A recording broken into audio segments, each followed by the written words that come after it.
Hello, everyone, and welcome to another episode of Open Book.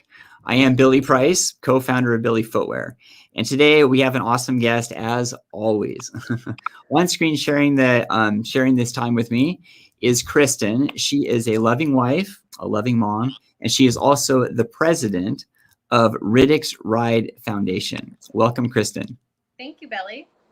You know, Kristin, there's so many things we can talk about, and I absolutely love your nonprofit to death. And I know there's a story behind it. So I think a great place to start would be just talk about if you could talk about and share with us what Riddicks Ride is.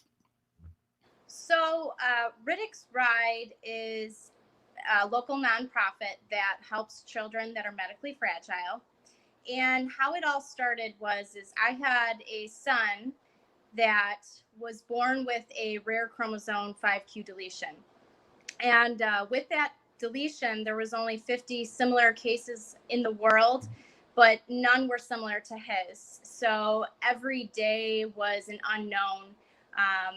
We had many highs and lows and ups and downs, and we had to figure life with him out for ourselves. So it was a bit of a struggle, but every day was different, and we just took him, our pride and joy, and we just managed, his care. And so, when he was born, we didn't know what to expect. We did so many testing, and they couldn't figure it out. And then they finally figured it out, and they were telling us the world was unknown. I remember that day, I didn't even know what to think. And even when, I was pregnant with him, the doctors kept saying, do you want to terminate life? And we were adamant about having this child. It didn't matter what was brought to us. We knew that we could conquer anything, and we would provide and love the child no matter what.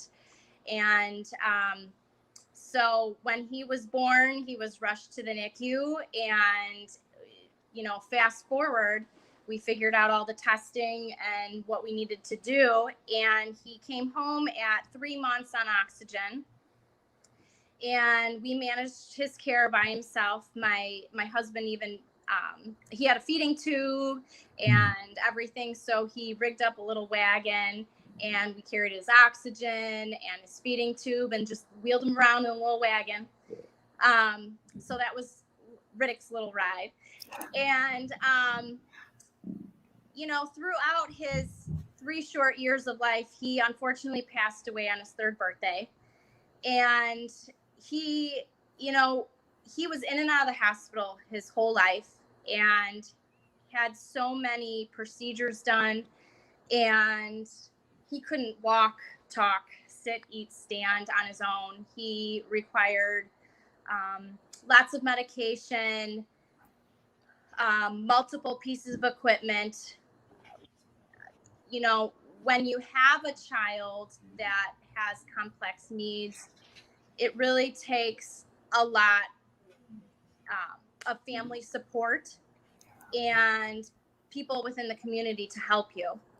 And so my husband surprised me, and a lot of the time that we had him within those 3 years, a lot of it is we were literally flying by the seat of pants. So I can't really remember a lot of the things. I just did what I had to do to give him the best quality of life.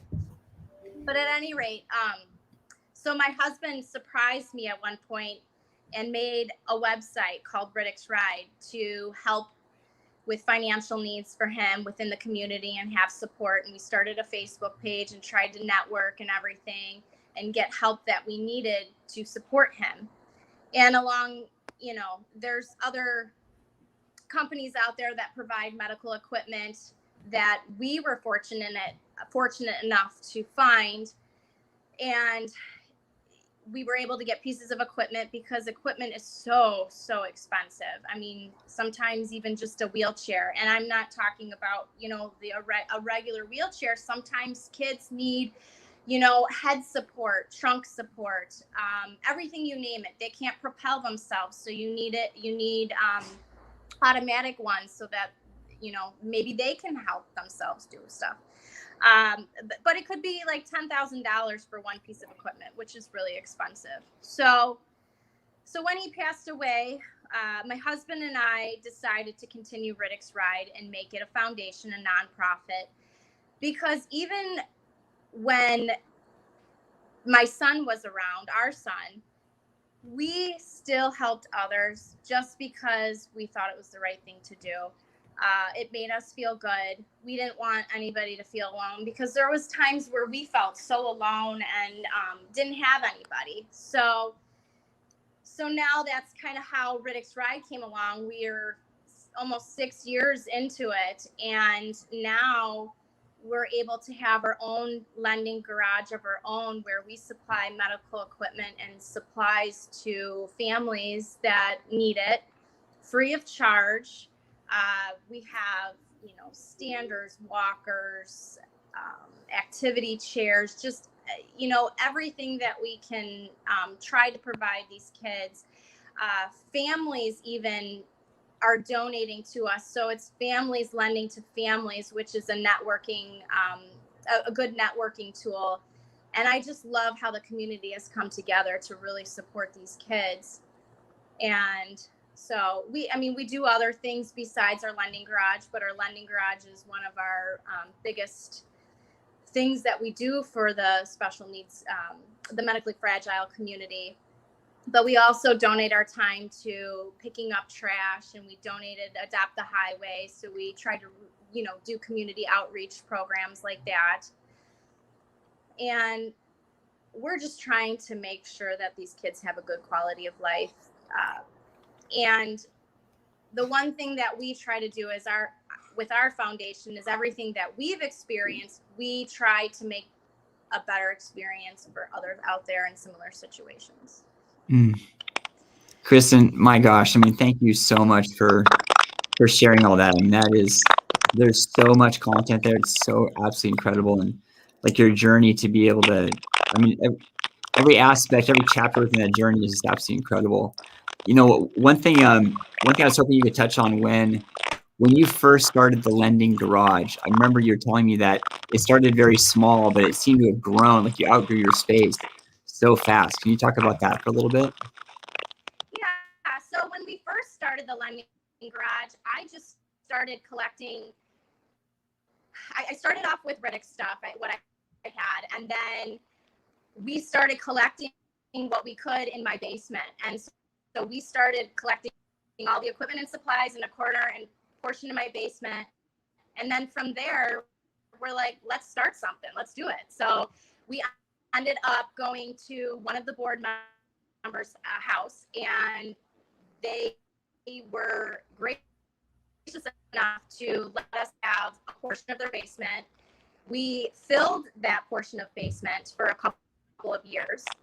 And then from there, we were lucky and fortunate enough to have someone donate a space, their garage, and we filled that for a couple of years. And then from there, we rented out 2 storage units. And then, so now we have an actual space, which has an office, a reception, waiting area, a place where we can store all of our equipment, and we just have room to grow. So in the last 5 years or so, it's really taken off, and we've really, I can't wait to see where the next 5 years takes us. So. Well, it really speaks highly of the whole community, right? The community stepping in to really help and just want to participate, and everything about it. So I think now is a good time to really plug your website and your social. So for website, how can they find you? How can people find you?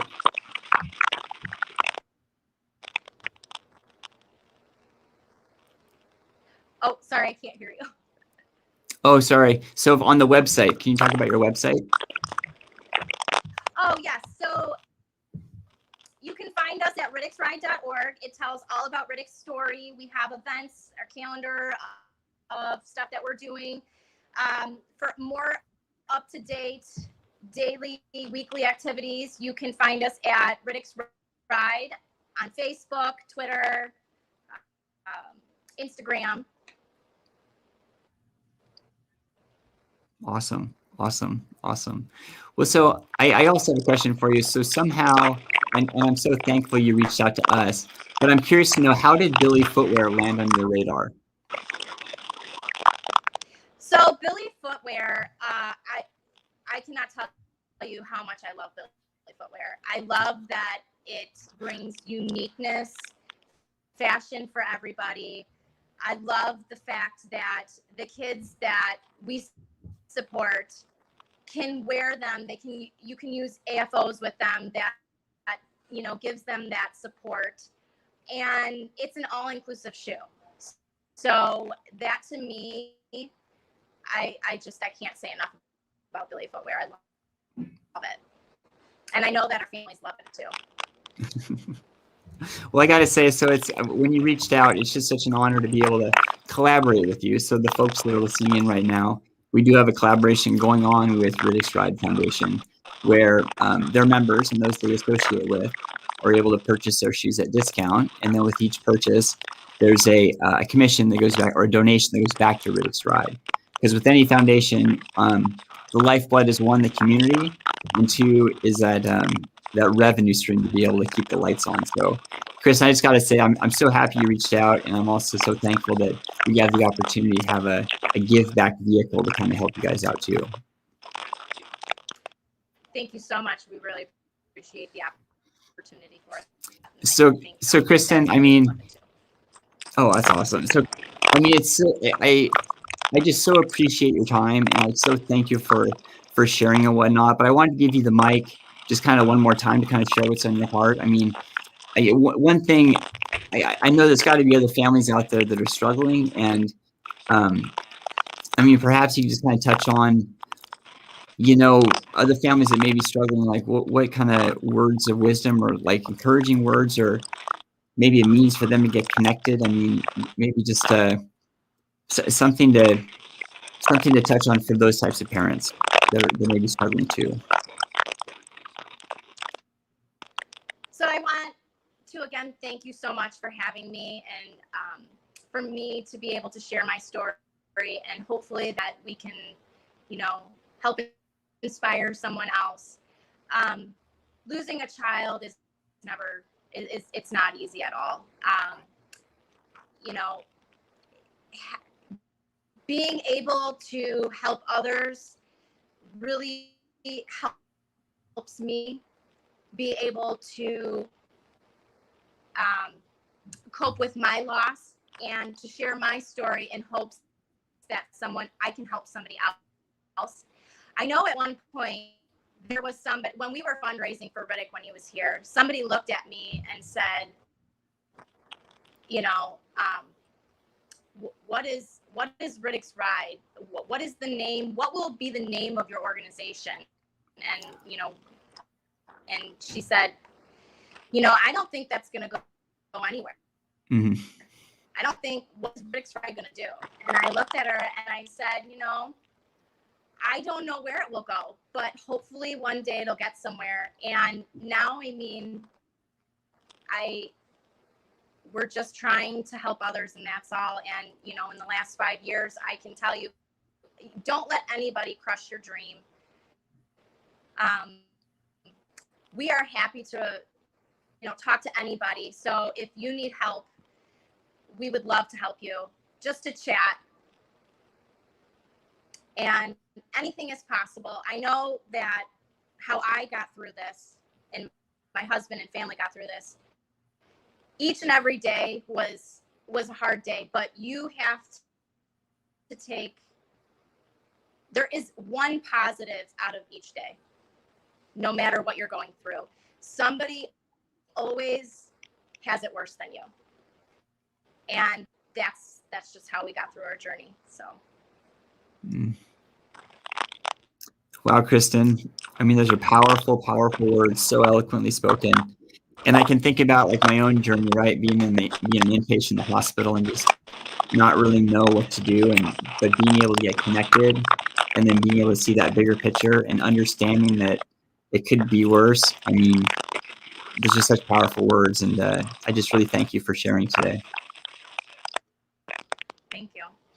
Well, everyone else that was listening in, this was another episode of Open Book. We'll have another one next week. Until then, Kristin, again, thank you so much for your time. Until then,